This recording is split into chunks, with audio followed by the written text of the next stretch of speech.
يا صباح الفل، يا صباح السعادة، صباح يوم جديد وحلقة جديدة وبألف هنا.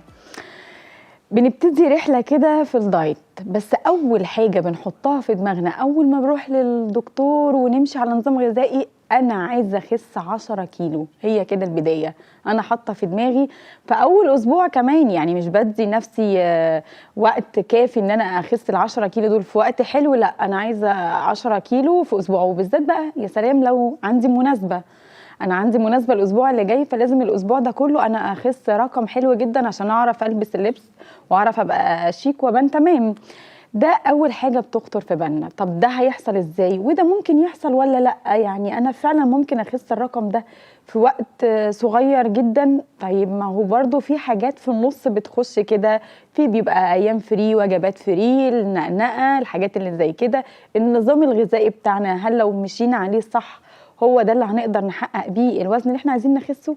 كل الاسئله اللي بتدور في ذهنكم هنرد عليها النهارده. بس خلوني في البدايه ارحب بضيفتنا اللي مشرفانا النهارده، دكتور انجي مجدي عزيز، اخصائيه التغذيه العلاجيه، دبلومه التغذيه العلاجيه جامعه القاهره، عضو الجمعيه المصريه لدراسات السمنه. اهلا بيك يا دكتور. اهلا وسهلا بحضرتك. اهلا بيك. اهلا وسهلا. يعني بصي بقى اللي هو ايه، انا داخله خلاص نويت اعمل دايت ورحت للدكتور، تمام، والنية موجودة، بس أنا رايحة عايزة أخس 10 كيلو. تمام، هو ده اللي أنا بفكر فيه في أول حاجة في الدايت. طيب مبدئيا اهلا وسهلا بيكي، مبسوطه ان انا معاكم النهارده في قناه جميله زي قناه سي تي في. مبدئيا حلم كل الناس موضوع ان انا اخس واحقق تارجت في البدايه واوصل لرقم واوصل لشيب.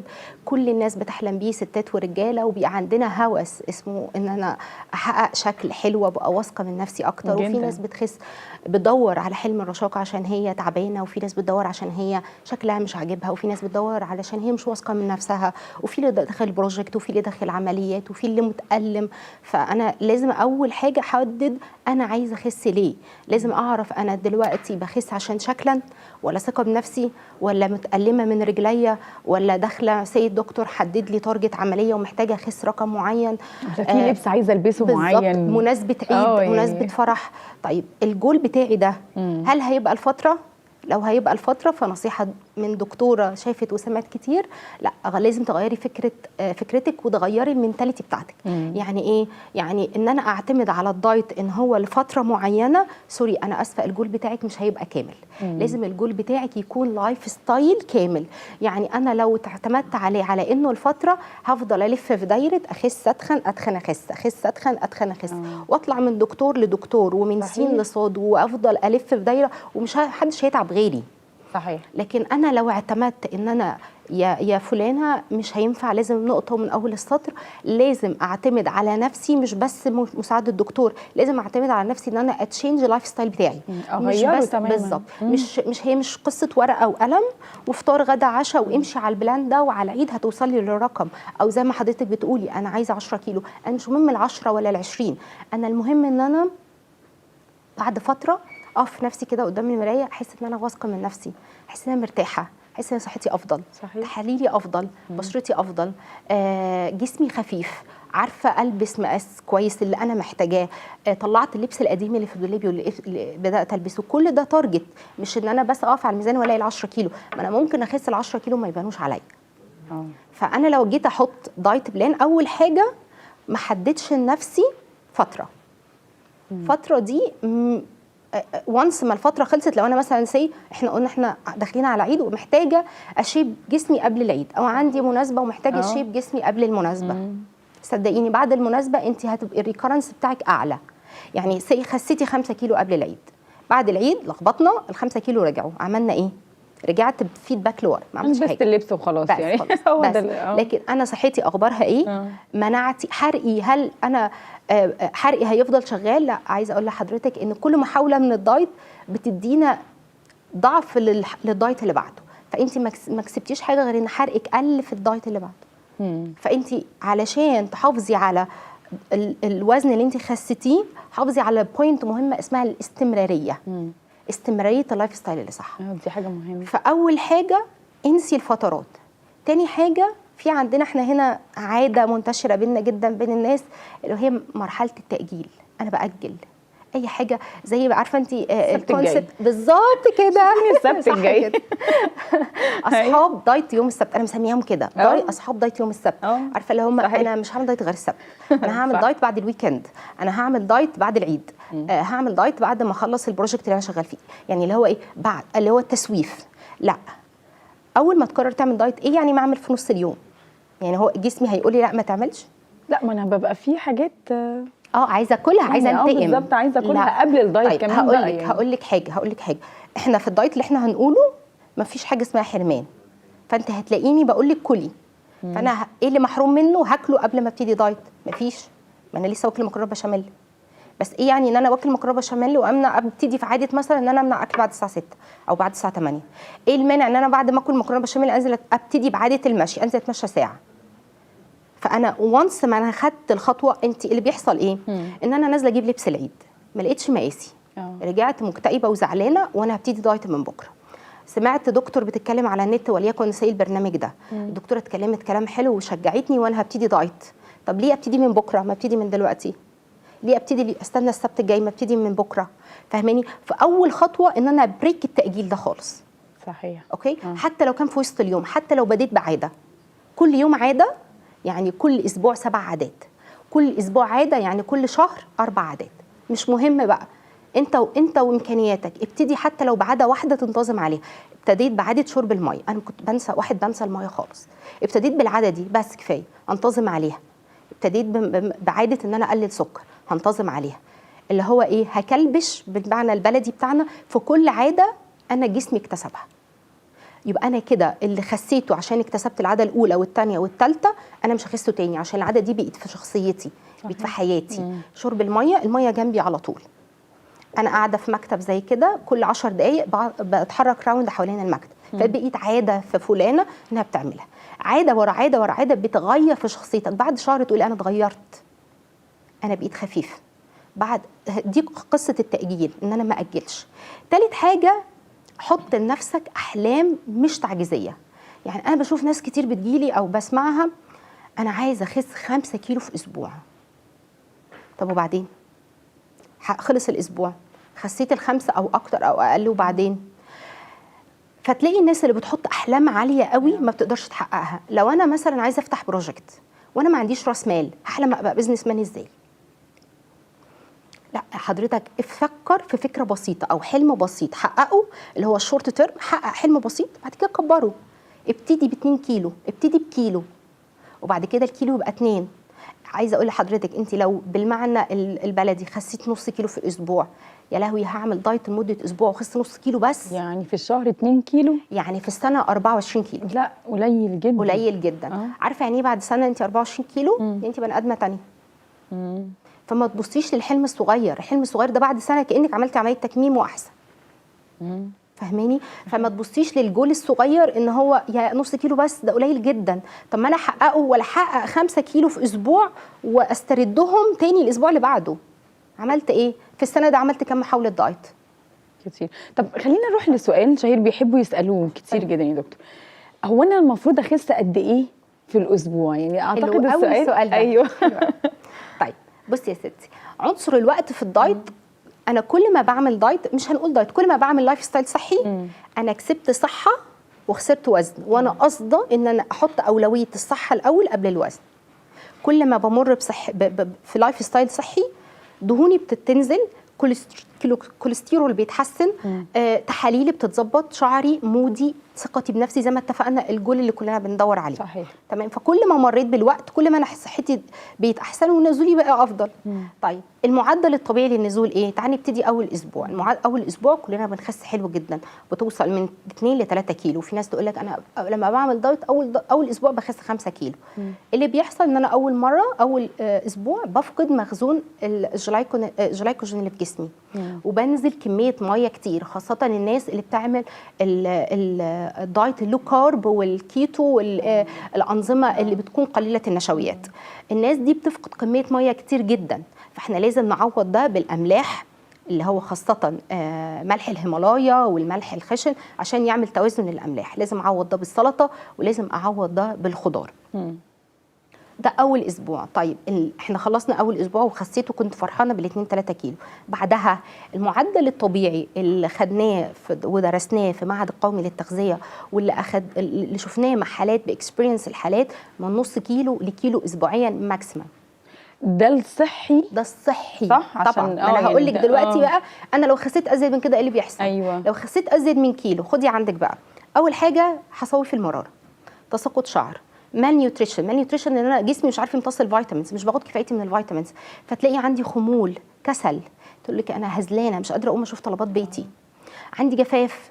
في حاجه كارثه بتحصل للفيميل للستات بعد فتره من الدايت القاسي، يحصل لها لخبطه في البيريد مش منتظمه، الدنيا عندي باظت خالص. فتلاقي نتيجه الدايت القاسي دخلنا في مضاعفات شديده جدا، نقص الفيتامينات ومعادن وخمول وارق وتساقط للشعر وشحوب للوجه وظهور جامد للتجاعيد وحصاوي في المراره. مشاكل كتير جدا ممكن تحصل نتيجه عدم النزول الصحي وانواع الدايت القاسي اللي احنا بنمشي عليها وبنقلدها تقليد اعمى. صحيح. بس فالنزول الطبيعي انا بتكلم من نص كيلو لكيلو في الاسبوع. اقل من كده انا عارفه الناس هتبدا تكتئب وتحبط، ولو ان انا عارفه ان كدكتوره وشفت حالات كتير ان انا حتى لو نزلت قليل فانا نزولي ده مش مرئي. يعني احنا في الاول لما بنخس ميه، بعد كده بنبدا نخس من حاجه اسمها الفيزرال فات اللي هي الدهون الحشويه، الدهون الداخليه، فبنخس من بره لجوه. الدهون ده انت مش شايفها بعينيك، بس ملموسه عندك في المقاسات، ملموسه عندك في بالظبط.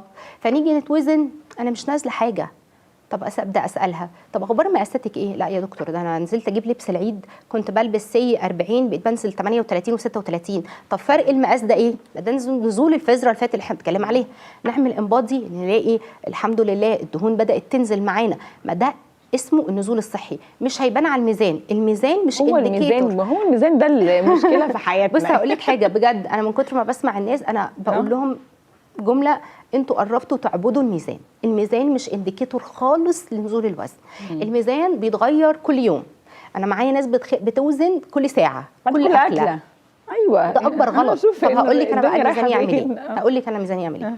انا الميزان مش انديكيتور خالص لنزول وزن، لان الميزان بيتغير كل يوم، بيتغير في اليوم اكثر من مره. عايزه اقول لك حاجه، ان بيتغير لو انا مثلا ضايقتك، عملت معاكي موقف، حد من اهل بيتك عمل معاكي موقف واتعصبتي وتوترتي وجيتي وقفتي على الميزان تلاقي نفسك متغيره على الميزان متغيره، بيتغير. لو شربتي قهوه تلاقي ميزانك متغير، لو البيريود قربت ميزانك متغير، لو كلتي وجبه اليوم اللي قبله املاح ميزانك متغير، لو قرب البيريود تلاقي ميزانك متغير. فالميزان مش انديكيتور، انا حاجه بتتغير لو عندك ميزان في اكتر من مكان وتوزنتي في الميزان ده وتوزنتي في الميزان ده وتوزنتي كل واحد مختلف، كل ميزان مختلف. صحيح. والناس المشاهدين اللي سامعيني عارفين الكلام ده. لكن ايه الانديكيتور؟ انا شكلي، مقاساتي، صحتي، بشرتي. لو انا كنت من الناس مثلا ان وزني الزايد عمل لي، اسفه في التعبير، اصوات ولا نايمه. انت عارفه ان الدهون بتخلي النفس مش منتظم واحنا نايمين.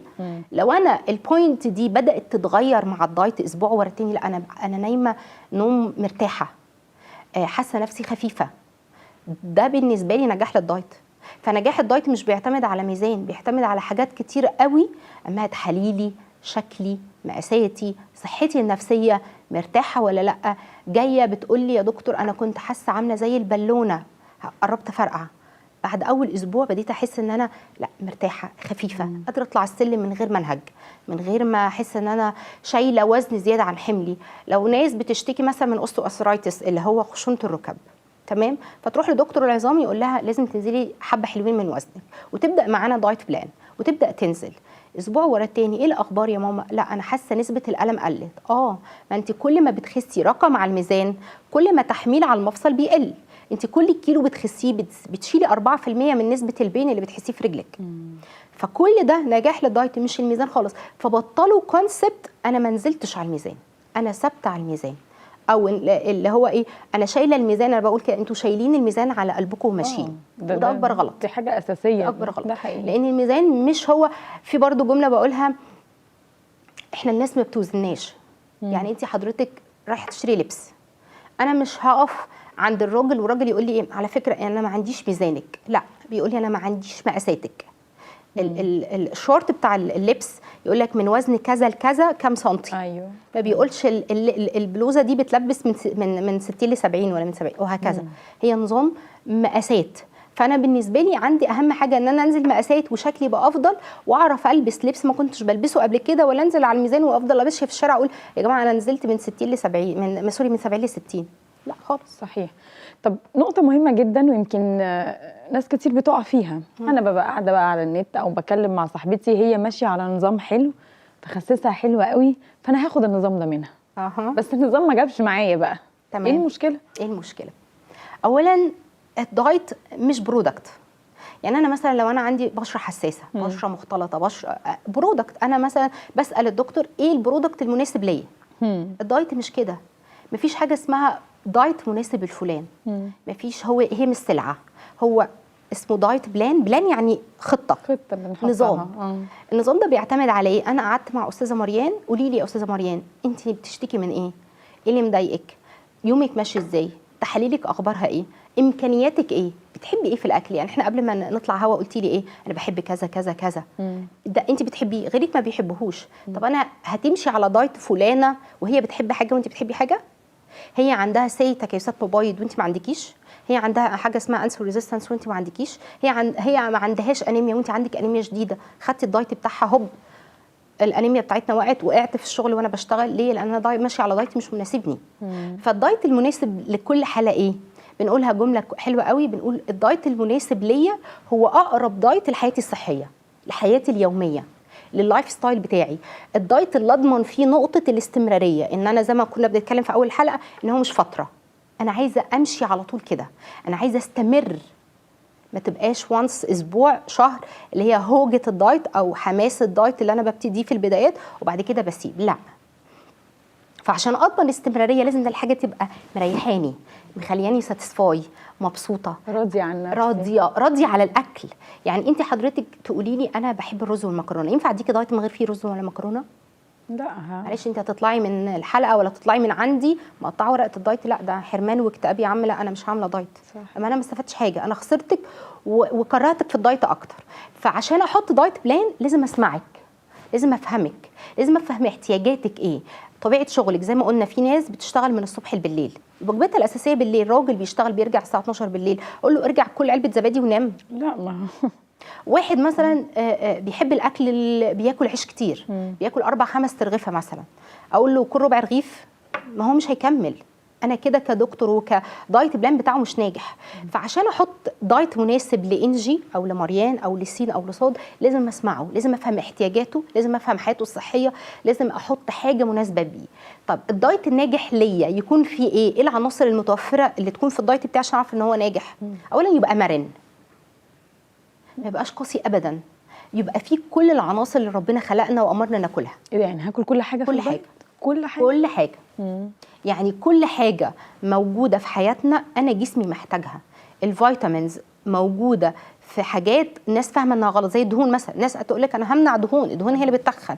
الدهون ما بتتخنش، الدهون ما بتتخنش، بالعكس انا محتاجه الدهون لان في فيتامينز في جسمي بتمتص في وسط دهني، زي فيتامين دي اللي عند اغلب الناس كلها ناقص. فانا عشان اعوض نقص فيتامين دي عندي لازم اخد دهون عشان اعرف امتص فيتامين دي من الاكل. فما امنعش دهون، لكن افهم ايه الممنوع من الدهون، اللي هي ساتوريتد فات، اللي هي الدهون المشبعه، اللي هي الدهون المهدرجه. لكن ما امنعش سمنه بلدي وزبده بلدي وزيت زيتون. يعني السمنه البلدي حلوه اهي. طبعا صحيه جدا. أيوة. ده اهم حاجه بتمنع الكوليسترول الضار، ان انا اخد سمنه بلدي طبيعي. بس كميه قد ايه؟ فهماني انت كميه قد ايه؟ أيوة. حجم قد ايه؟ مناسب لسعراتي ولا لا؟ باكل ايه جنبها؟ ما انا مش هاكل سمنه بلدي كده، باخد ايه جنبها؟ كميه البروتين اللي في وجبتي. انت عارفه ان البروتين اكتر حاجه تخسس؟ البروتين ان الناس كلها بتاكل بروتين من غير ما تفهم بيعمل ايه في جسمنا، ده ارخص حاجه تخسس. طب ما انت بتقولي ارخص حاجه وهو لحمه وفراخ والدنيا غلا. بس في فاصوليا وفي بقوليات وفي لوبيا وفي مشروم وفي بيض وفي لبن وفي جبنه قريش، مش لازم وفي حمص وفي ترمس، كل ده في بروتين. البروتين بطيء الامتصاص، فانا لما باخده مع حاجه سريعه الامتصاص او سوري سعراتها عاليه زي النشويات، فانا همنع امتصاص النشويات بنسبه كبيره، فبالتالي النشويات اللي دخلت مش هتتحول لدهون عشان كلت فيها البروتين الكافي. فاهماني؟ فكل الحاجات دي هي بتعتمد على ايه؟ ان انا بسمعك وبحط الدايت المناسب ليكي بعد ما اعرف شكواكي، بعد ما اعرف الفيدباك بتاع الدايت اللي قبل كده. يعني قولي لي انت وقعتي قبل كده في ايه؟ عملتي دايت ايه؟ محاولات الدايت القديمه بتاعتك ايه اللي وقعك وايه اللي خلاكي تكرهي الدايت وما تقدريش تكملي؟ عشان نتجنب نتعلم من اخطائنا زي ما بنقول. وانا معاكي، انا معاكي. يبقى لازم دكتور يفهمك ولازم دايت مناسب ليكي. هو الكونسبت عند الناس يا دكتور التفكير السائد اللي هو دايت يعني حرمان. فانا هروح لدكتور يحرمني من مكرونه بشاميل، يحرمني من محشي، من حاجات محمره، من حاجات. طب ليه؟ انا كده تمام. طيب احنا قلنا نجاح اي دايت بيعتمد على انه يكون مرن وما فيهوش حرمان خالص. صحيح. تعالوا نقول خطوات كده، في خطوات بسيطه اي حد يقدر يعملهم، يقدر يخس بيهم من اكل البيت كلها. اول حاجه ما تبتديش سوري يعني ما ابقى انا زي ما كنا بنقول باكل 4-5 رغيفه ومره واحده اكل ربع رغيف. اول حاجه تبدا بالتدريج. يعني شوف انا مثلا ايه اللي بيوقعني في الدايت؟ انا بحب العيش وباكل عيش كتير، هبدا اقلله بالتدريج. انا بحب المشروبات الغازيه بانواعها، ابدا اقللها بالتدريج والعب على كميه على الكميه. يعني باكل مثلا بشرب مثلا كل يوم لتر بيبسي، لا اخليه كام؟ بشربه مره في الويك اند، اخليه مره في الشهر، وهكذا. طيب انا واحد بحط في الكوبايه 5 معالق سكر، لو انا قلت لك امنع خالص سكر مش هتكمل، وهيحصل كريفنج للسكر بعدها وشراهه رهيبه للسكر وانس ما وقفت. لا، الافضل انا باخدها بالتدريج، من 5 الاسبوع اللي بعده 4، الاسبوع اللي بعده 3، وهكذا. نفس القصه بالنسبه للمعجنات. انا واحد كل يوم وانا رايح الشغل باخد لي معجنات وانا رايح عشان افطر. لازم الصبح مع كوبايه قهوه. لا، المعجنات بتتعامل معامله السكر. ببدا اقللها بالتدريج. لا، بدل ما بفطر كل يوم معجنات خليها مرتين في الاسبوع. خليها اشوف بدايل للمعجنات، اشوف بدايل معموله بدي الحبه الكامله او بالشوفان او بدايل الصحيه. تمام. فانا بحاول اول خطوه من خطوه ان انا اخس 10 كيلو او ان انا اخس او ابتدي رحلتي ان انا ابدا بالتدريج. تاني حاجه قسم وقتك. انا هقول لك تاكل في 12 ساعه بس. يعني ايه؟ يعني مش هقعد 24 ساعه باكل، لا، ما احنا مش عايشين 24 ساعه. احنا في منهم النوم. صاحي نايم انا باكل في 12 ساعه، وليكن مثلا من 8 ل 8، وليكن من 11 ل 11. انا ستارتد من التوقيت ده وهقفل في التوقيت ده. طيب ال 12 ساعه هتقسمهم لي ازاي؟ هقسمهم لك وجبه كل 2.5 ساعة. يعني هناكل 5 وجبات في اليوم. 5 وجبات تفتكري قليلين؟ حلوه قوي. هاكل 5 وجبات. حلوين قوي. هاكل منهم 3 اساسيين من جوه بيتي. فطار غدا عشاء من جوه البيت اللي عاملاه مامتي او مراتي او زوجتي في البيت. تمام. يعني ايه اكل بيتي؟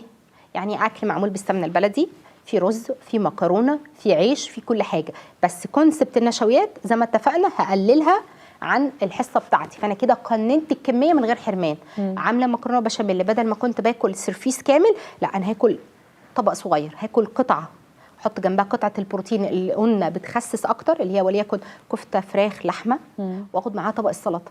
خدت النشويات اللي في المكرونه، خدت البروتين اللحمه، وخدت طبق الالياف الخضار. ادي طبق كامل. يبقى انا بدات بالتدريج، قسمت اليوم بتاعي، قسمت وجباتي في ال3 وجبات. طيب رابع حاجه هاكل في طبق واحد، بدل ما انا حاطه قدامي وليمه وعيني بقى تزوغ، ايدي هنا وايدي هنا وايدي هنا، لا، هحطه في طبق واحد. طبق واحد متقسم بالنظر ما بين نصه هنا خضار، طبق كامل الياف في كل الفيتامينز. السلطه، طبق السلطه دي روشته فيتامينات. يعني اي حد بيدور ياخد مالتي فيتامينز ياخد طبق السلطه الاول، بعد كده يبدا يدور على فيتامينات.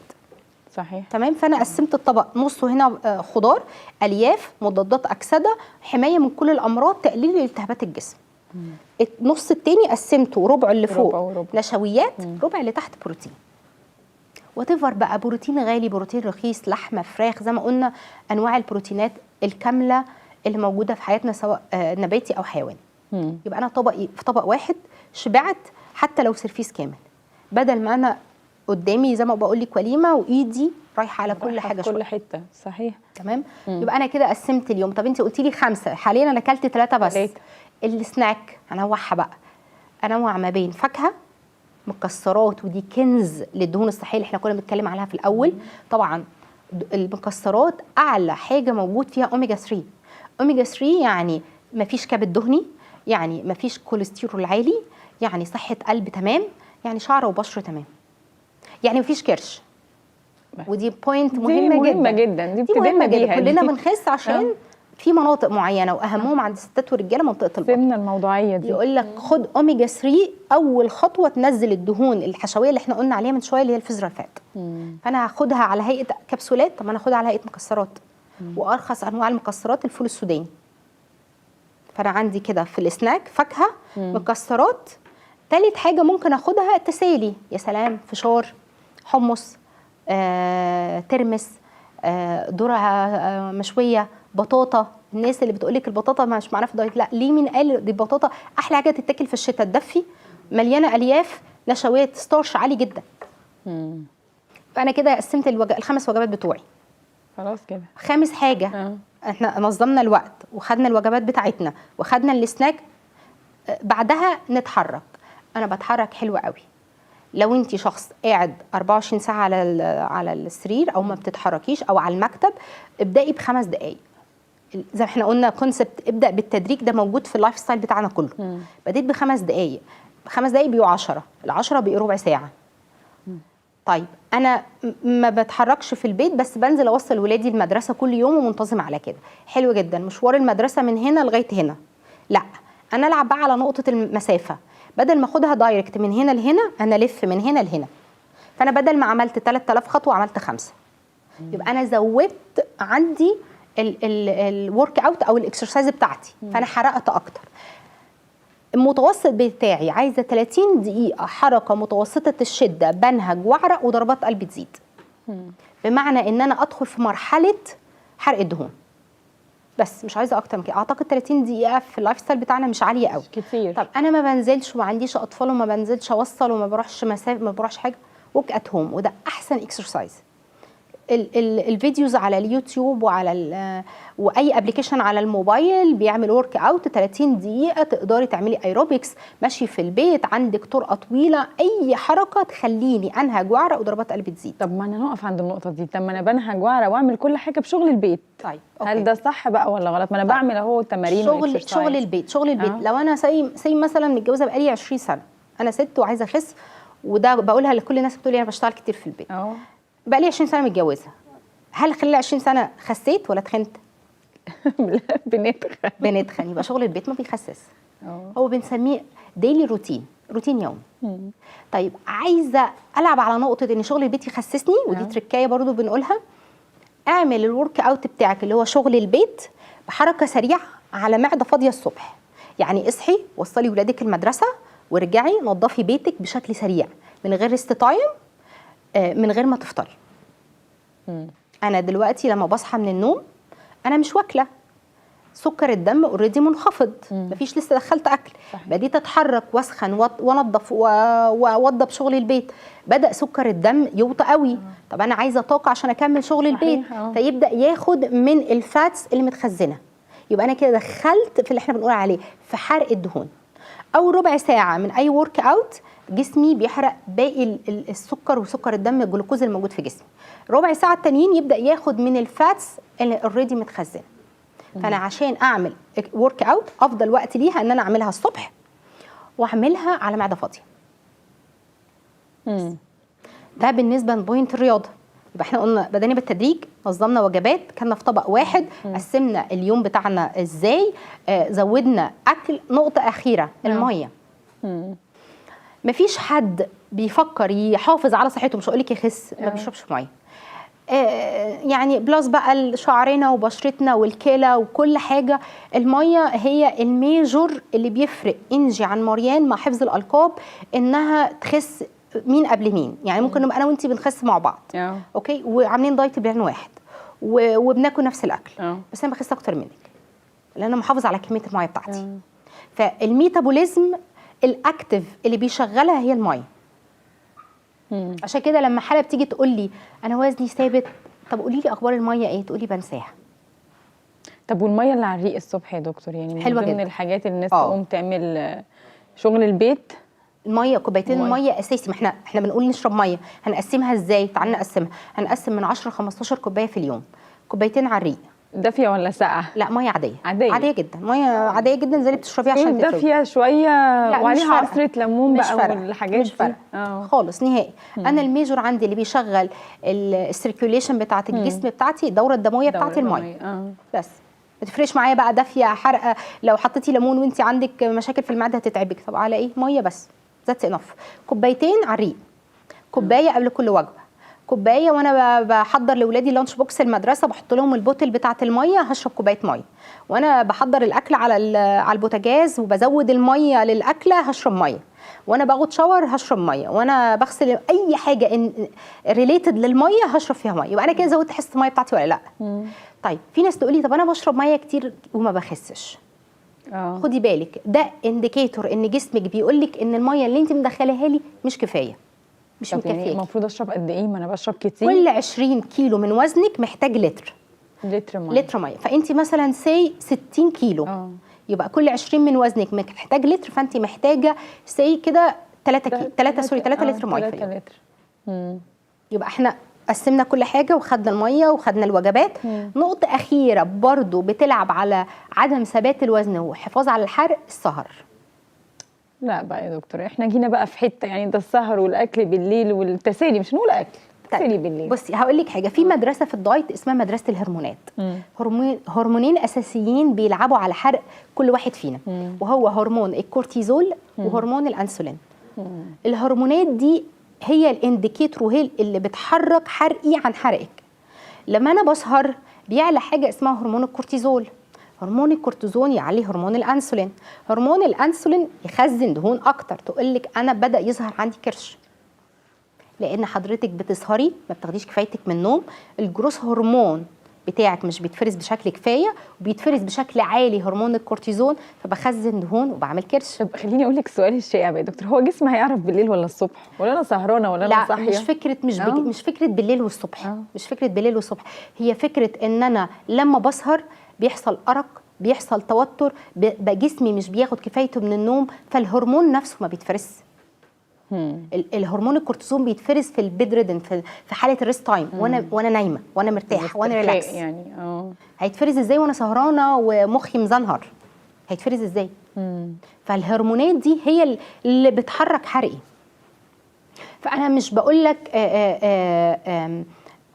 يعني انا بنام 4 5، مش هقول لك نام الساعه 8، بس زي ما قلنا الكونسبت الاولاني ابدا بالتدريج. بالظبط. يعني انا كنت بنام 4 5 لا نكتفي لغايه الساعه 3 تبقى واحده. وعايزه اقول لك دي برضو نقطه مهمه، لو انت انت بتعملي كارثه في اولادك لو انت عودتيهم من هم صغيرين على السهر. كان معايا دكتور اطفال اللي متابع بناتي من واحد ان هم اطفال، يقول لي لو قدرتي تنيميهم 7 بالليل نيميهم. نوم طفل بدري يعني نمو عقلي وذهني رهيب رهيب، هيختلف عن اصحابه في قدراته الذهنيه. فانت لو ومتعوده تسهري واولادك متعودين يسهروا وعودتيهم على كده، سامحيني انت بترتكبي جريمه في حقه. صحيح. لان الجروس هرمون بتاع الاولاد اللي هو بيتفرز بشكل كبير في السن الصغير، اللي هو هيتحكم في اختلاف طفل عن طفل وقدراته الذهنيه والعقليه، تلاقيه تاني يوم رايح المدرسه مصحصح مركز، يجي من المدرسه يقول لك انا فاكر اول حصه المس دخلت قالت لي كذا كذا كذا، عكس الطفل اللي سهران يجي يقول لك انا فاكر اخر حصه بس اول حصه مش متذكر المس قالت لي ايه. بس فلو انت بتسهري لا خدي بالك لو معاكي اطفال وما تعوديهمش على كده. صحيح. بس ده دايت بلان سهل جدا اي حد ممكن يطبقه. حلو جدا، ما دام في اكل 5 وجبات احنا كده متفقين. ومن اكل البيت ومن اكل البيت كده تمام. طب مشكله تانية بتقابلنا برضو، يعني الدايت ده مشاكل كتير، انا خسيت ووصلت تمام بس انا بقى ثبات الوزن. ثبات الوزن قصدي دي مشكله، انا خلاص لا عارفه اخس تاني ولا عارفه اتحرك من على الميزان تاني، والميزان ده برضو مشكله. مش جايب لي اي قرايات، خلاص انا وقفت على كده واحبطنا طبعا جدا. طيب همسك كلمه الاحباط دي، هل انا محبطه عشان طول فتره الدايت ولا عشان الحرمان؟ ده انا هساله نفسي السؤال ده. لو انا محبطه علشان حرمان يبقى انا الدايت اللي عامله من الاول غلط.